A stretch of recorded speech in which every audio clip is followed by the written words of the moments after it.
ସେ ଦିନର ସେହି ଲୋମ ଟାଙ୍କୁରା ଘଟଣା ଏବେ ବି ଲିନା ମ୍ୟାଡ଼ାମଙ୍କର ମନେ ପଡ଼ିଯାଏ। ତାଙ୍କ ଦେହରେ ଶ୍ରୀହରଣ ଖେଳିଯାଏ। ଆଉ ମନେ ପଡ଼ିଯାଏ ମହାପ୍ରଭୁ ଶ୍ରୀ ଜଗନ୍ନାଥଙ୍କର ସେହି ଅପୂର୍ବ ଲୀଳା, ଯାହା ତାଙ୍କୁ ସେହି ବିପଦରୁ ରକ୍ଷା କରିଥିଲା। ସମ୍ପୂର୍ଣ୍ଣ ଘଟଣା ଜାଣିବା ପୂର୍ବରୁ ଯଦି ଆପଣମାନେ ଶ୍ରୀ ଜଗତର ନାଥ ଜଗନ୍ନାଥଙ୍କୁ ଭକ୍ତି କରୁଥାନ୍ତି, ତାହେଲେ ଆମ ଚ୍ୟାନେଲଟିକୁ ସବସ୍କ୍ରାଇବ୍ କରିଦିଅନ୍ତୁ। 2006 ଡିସେମ୍ବର ମାସ 25 ତାରିଖ ଗଞ୍ଜାମ ଜିଲ୍ଲା ଭଞ୍ଜନଗର ଅଞ୍ଚଳର ଲୀନା ମ୍ୟାଡ଼ାମ ସ୍ୱାମୀ ଅଭିଷେକ ବାବୁ ଆଉ ଦୁଇ ଝିଅଙ୍କ ସହ ବୁଲିବାକୁ ବାହାରି ପଡ଼ିଥିଲେ ଓଡ଼ିଶାର କାଶ୍ମୀର ଦାରିଙ୍ଗିବାଡ଼ି। ଗୋଟିଏ କାର୍ ଭଡ଼ା କରି ସେମାନେ ବାହାରିଲେ ବୁଲିବାକୁ। ବହୁ ଦିନରୁ ଯିବେ ଯିବେ ବୋଲି ଯାଇପାରୁନଥିଲେ ସେମାନେ। ପିଲାମାନଙ୍କର ବି ବଡ଼ଦିନ ଛୁଟି ଥାଏ। ପିଲାମାନେ ବି ବହୁତ ଜିଦ୍ କରୁଥିଲେ ଦାରିଙ୍ଗିବାଡ଼ି ବୁଲିଯିବାକୁ। ଭୋର ଭୋର କାର୍ରେ ଦୁଇ ଝିଅଙ୍କୁ ଧରି ବାହାରି ପଡ଼ିଲେ ଲୀନା ମ୍ୟାଡ଼ାମ ଆଉ ସ୍ୱାମୀ ଅଭିଷେକ ବାବୁ। ସକାଳ 7ଟାରେ ଆସି ପହଞ୍ଚିଲେ ଦାରିଙ୍ଗିବାଡ଼ିରେ। ଆଉ ପିଲାମାନଙ୍କୁ ଧରି ସବୁ ଜାଗା ବୁଲିଲେ। ଦାରିଙ୍ଗିବାଡ଼ିର ନେଚର ପାର୍କ, କଫି ଗାର୍ଡ଼େନ, ଖସଡ଼ା ଝରଣା, ଉତୁଡ଼ି ଝରଣା, ଏମିତି ବହୁ ଜାଗା ସେମାନେ ବୁଲାବୁଲି କଲେ।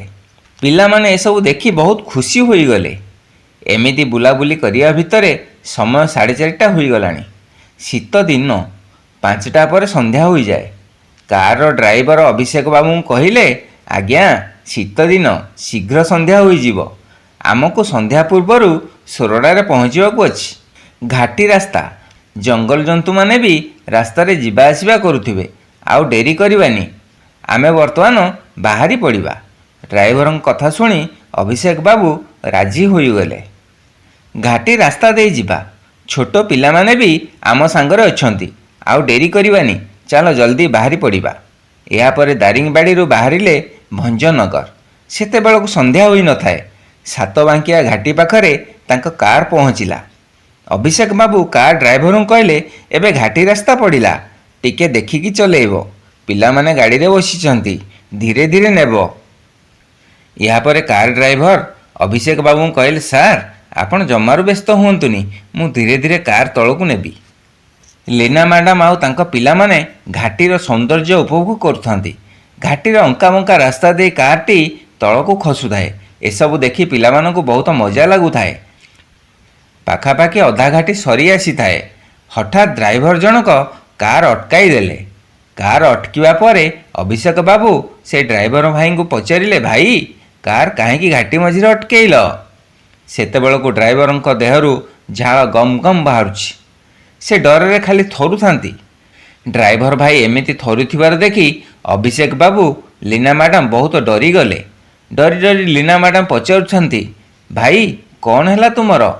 ଡ୍ରାଇଭର ଭାଇ ଜଣକ ଥରି ଥରି କହୁଥାନ୍ତି, ଆଜ୍ଞା ଆଗକୁ ଦେଖନ୍ତୁ, ଆଗରେ ହାତୀପଲ ଆମ ଗାଡ଼ି ଆଡ଼କୁ ମାଡ଼ି ଆସୁଛନ୍ତି। ଏମାନେ ଜଙ୍ଗଲୀ ହାତୀ। ରାସ୍ତାରେ କେବଳ ଆମର ଗୋଟିଏ ଗାଡ଼ି, ଆଉ କେହି କୁଆଡ଼େ ନାହାନ୍ତି।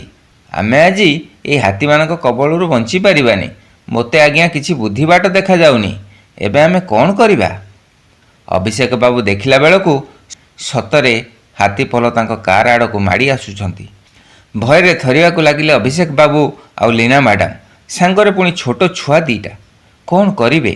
କେମିତି ବଞ୍ଚିବେ ଏ ବିପଦରୁ? କିଏ ଉଦ୍ଧାର କରିବ এই ଦନ୍ତାହାତୀଙ୍କ କବଳରୁ?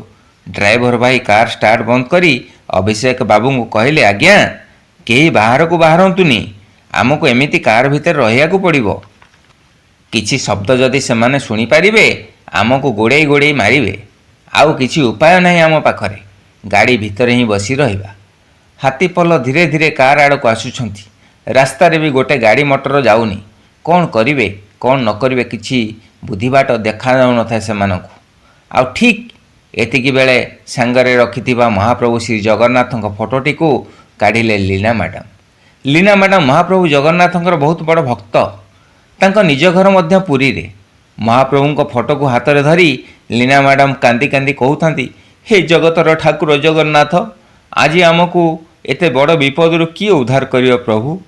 ତୁମେ ନ ଚାହିଁଲେ ଆଜି ମୋ ପରିବାର ଏଠି ଭାସିଯିବେ। ଆମକୁ ଏ ବଡ଼ ବିପଦରୁ ରକ୍ଷା କର ମହାପ୍ରଭୁ। ମୋ ସଂସାର ଆଉ ମୋ କୁନି ଛୁଆ ଦିଟା ତୁମକୁ ଲାଗିଲେ। କେତେ ଖୁସିରେ ମୋ ଛୁଆଙ୍କୁ ନେଇ ଆସିଥିଲି ବୁଲିବାକୁ, ଆଉ ଏଇ ଅଧା ରାସ୍ତାରେ ତୁମେ ଆମକୁ ଏଇ କି ବିପଦରେ ପକାଉଛ ମହାପ୍ରଭୁ। ଏ ଦୁଃଖୀର ଦୁଃଖ ଦୂର କର ମହାପ୍ରଭୁ। ଏ ଭକ୍ତର ଡାକ ଶୁଣ କାଳିଆ ସୁନା। ଆମକୁ ଏଇ ମହାବିପଦରୁ ରକ୍ଷା କର। ଏମିତି କହି ମହାପ୍ରଭୁଙ୍କୁ ଜଗନ୍ନାଥଙ୍କ ଫଟୋକୁ ଧରି ଭୋ ଭୋ ହୋଇ କାନ୍ଦି ପକାଇଲେ ତୁଳସୀ ମ୍ୟାଡ଼ାମ। ଆଉ ତାଙ୍କ କାନ୍ଦ ଦେଖି ଅଭିମନ୍ୟୁ ବାବୁ, ଦୁଇ ଝିଅ ଆଉ ସେଇ ଡ୍ରାଇଭର ଭାଇ ମଧ୍ୟ କାନ୍ଦି ପକାଇଲେ। ସମସ୍ତେ କାନ୍ଦି କାନ୍ଦି କେବଳ ସେଇ ମହାପ୍ରଭୁଙ୍କୁ ଡାକୁଥାନ୍ତି। ଏପଟେ ହାତୀପଲ କାରର ନିକଟତର ହୋଇଗଲେଣି। ସମସ୍ତେ ଭାବି ସାରିଲେଣି ଆଜି ଏହି ହାତୀପଲଙ୍କଠାରୁ ବଞ୍ଚିକି ଯିବା ଅସମ୍ଭବ। କିନ୍ତୁ ତାଙ୍କ ଭକ୍ତର ଏତେ ବିକଳ କାନ୍ଦ କ'ଣ ସହିପାରିବେ ସେ ମହାପ୍ରଭୁ? ତା ଭକ୍ତର ଏପରି ଛାତିଥରା ଯନ୍ତ୍ରଣା କ'ଣ ଦେଖିପାରିବ ସେ ବଡ଼ ଦେଉଳିଆ ବନ୍ଧୁ? କିଛି ସମୟ ପରେ ଚାରିଆଡ଼େ ଅନ୍ଧାର ଘୋଟି ଆସିଲା। ହଠାତ୍ ସଫା ଦେଖାଯାଉଥିବା ଆକାଶରେ ଘୋଟି ଆସିଲା କଳାହାଣ୍ଡିଆ ବାଦଲ। ବିଜୁଳି ଘଡ଼ଘଡ଼ି ଶବ୍ଦରେ ଥରି ଉଠିଲା ସେହି ସ୍ଥାନ। ଆଉ ପ୍ରବଳ ଜୋରରେ ବର୍ଷା ହେବାକୁ ଲାଗିଲା। ଏତେ ଜୋରରେ ବର୍ଷା ଦେଖି ହାତୀମାନେ ନିଜର ଦିଗ ବଦଳାଇ ଦେଲେ ଆଉ ଜଙ୍ଗଲ ଭିତରକୁ ଚାଲିଗଲେ। ଏସବୁ ଘଟଣା ଦେଖି ଆଶ୍ଚର୍ଯ୍ୟ ହୋଇଗଲେ ସମସ୍ତେ। ଆଉ କାଳ ବିଳମ୍ବ ନ କରି ଗାଡ଼ି ଷ୍ଟାର୍ଟ କରି ଚାଲି ଆସିଲେ ସେହି ସ୍ଥାନରୁ। କିଛି ସମୟ ପରେ ଘାଟି ରାସ୍ତା ଅତିକ୍ରମ କରି ଗାଜଲବାଡ଼ି ଗାଁରେ ଆସି ପହଞ୍ଚିଲେ। ସେଠାରେ ଟିକେ ଗାଡ଼ି ରଖି ସମସ୍ତେ ଦୀର୍ଘ ନିଶ୍ୱାସ ମାରିଲେ। ଗାଡ଼ି ଭିତରେ ସମସ୍ତେ କଥା ହେଉଥାନ୍ତି। ଘାଟି ତଳକୁ ଆସିବା ପରେ ଏପଟେ ଟୋପାଟେ ବି ବର୍ଷା ହୋଇନି। ଆଉ ସେଇ ଘାଟି ଉପରେ କଳା ବାଦଲ ମାଡ଼ି ଆସିଲା। ଏତେ ଜୋରରେ ଘଡ଼ଘଡ଼ି ସହ ବର୍ଷା ହେଲା ଆଉ ହାତୀପଲଙ୍କ ଦିଗ ବଦଳିଗଲା। ଏସବୁ କ'ଣ ଘଟିଗଲା କିଛି ସମୟ ମଧ୍ୟରେ? କିଛି ସମୟ ପାଇଁ ସେମାନେ ବିଶ୍ୱାସ କରିପାରୁନଥାନ୍ତି। ସେମାନେ ଜୀବିତ ଫେରି ପାରିଛନ୍ତି। ସତରେ କ'ଣ ଏହା ଏକ ସଂଯୋଗ ଥିଲା, ନା ସେହି ମହାପ୍ରଭୁଙ୍କର ଏକ ଅଦ୍ଭୁତ ଲୀଳା ଥିଲା ତାଙ୍କ ଭକ୍ତଙ୍କୁ ମହାବିପଦରୁ ଉଦ୍ଧାର କରିବା ପାଇଁ? ଏହାପରେ ତୁଳସୀ ମ୍ୟାଡ଼ାମ ଅଭିମନ୍ୟୁ ବାବୁଙ୍କୁ କହିଲେ, ସେ ମହାପ୍ରଭୁଙ୍କ କୃପାରୁ ଆମେ ସମସ୍ତେ ଜୀବିତ ଫେରିପାରିଲେ। ଏବେ ସନ୍ଧ୍ୟା ହୋଇଗଲାଣି। ଆଉ ଡେରି ନ କରି ସୋରଡ଼ା ଜଗନ୍ନାଥ ମନ୍ଦିରରେ କାର୍ ନେଇ ଲଗାଅ। ମୁଁ ସେଇ କାଳିଆ ସୁନାକୁ ଦର୍ଶନ କରିବି, ତାପରେ ଯାଇ ଘରକୁ ଯିବି। ଏହାପରେ ଅଭିମନ୍ୟୁ ବାବୁ କାର୍ ଡ୍ରାଇଭରଙ୍କୁ କହି ସୋରଡ଼ା ଜଗନ୍ନାଥ ମନ୍ଦିରରେ ଯାଇ ପହଞ୍ଚିଲେ। ଆଉ ଡେରି ନ କରି ଦୌଡ଼ିଗଲେ ମନ୍ଦିର ଭିତରକୁ। ସ୍ୱାମୀ ସ୍ତ୍ରୀ ଦୁଇ ଜଣ ଯାକ ମହାପ୍ରଭୁଙ୍କ ଆଗରେ ପଡ଼ି ରହିଲେ। ହାତ ଯୋଡ଼ି ମହାପ୍ରଭୁଙ୍କୁ କହୁଥାନ୍ତି, ହେ ଜଗତର ନାଥ ଜଗନ୍ନାଥ, ତୁମ କୃପାରୁ ଆଜି ଆମେ ସମସ୍ତେ ନୂଆ ଜୀବନ ପାଇଲୁ। ଯୁଗେ ଯୁଗେ ତୁମେ ତୁମର ଭକ୍ତକୁ ରକ୍ଷା କରିଛ, ଆଉ ଆଜି ତାହାର ପ୍ରମାଣ ବି ଦେଇଦେଲ ପ୍ରଭୁ।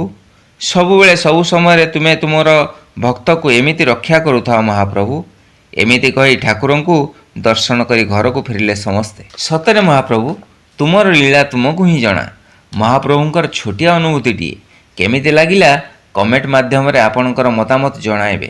ଚ୍ୟାନେଲଟିକୁ ସବସ୍କ୍ରାଇବ୍ କରିନଥିଲେ ସବସ୍କ୍ରାଇବ୍ କରିଦେବା ପାଇଁ ଜମାରୁ ବି କୁଣ୍ଠବୋଧ କରିବେ ନାହିଁ। ରହିଲି, ଦେଖା ହେବ ଆଉ ଏକ ସୁନ୍ଦର ଅନୁଭୂତି ସହିତ। ଜୟ ଜଗନ୍ନାଥ, ଜୟ ଜଗନ୍ନାଥ, ଜୟ ଜଗନ୍ନାଥ।